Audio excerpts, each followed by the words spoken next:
2 Kings chapter 5 gives us an interesting account about a great and mighty man, Naaman. Naaman was regarded so great even in the eyes of his king. But Naaman had leprosy, and it took information from a humble slave who had been taken into captivity from Israel that led Naaman to the prophet who performed the miracle of his healing.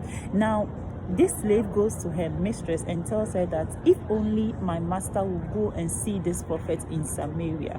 Naaman, hearkening to the advice of the servants, goes to the king, gets a letter, and journeys to Israel. But when he gets to Israel again, the prophet gives an instruction which is not according to Naaman's expectation, and Naaman is angry about it to the point that he was ready to return to his country. But another servant who he had gone with went to him and said, "My father, if the prophet had told you to do something so great, you would have done it. So if he is telling you to do something this small, why not do it?" Now, what is interesting here is how the servant even addressed Naaman, "My father." It tells us the kind of affection and relationship that he had with his servants, even for the slave girl to be so concerned about his healing to pass the information to his mistress. It also helps us to understand the humility with which he was relating to the servants. When you read Romans chapter 12, verse 16, Paul told them that be of the same mind one toward another. Mind not high things, but condescend to men of low estate. Be not wise in your own conceit.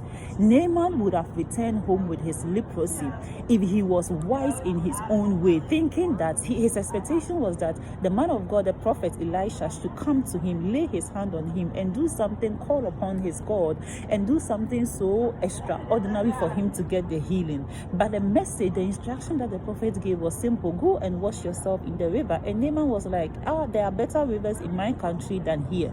It took the advice of a servant for him to get that healing.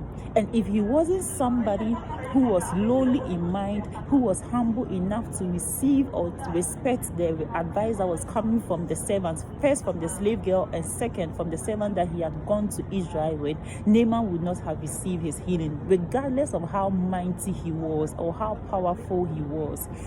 When God wants to exhort us, he brings people and systems around us that keeps us grounded. And the leader is as good as the people that surrounds him. So for us to walk lowly in mind, to respect the ideas of others, is actually in our exhortation, it's in our interest. But if we are not humble enough to embrace that, we might miss out on what God is bringing our way.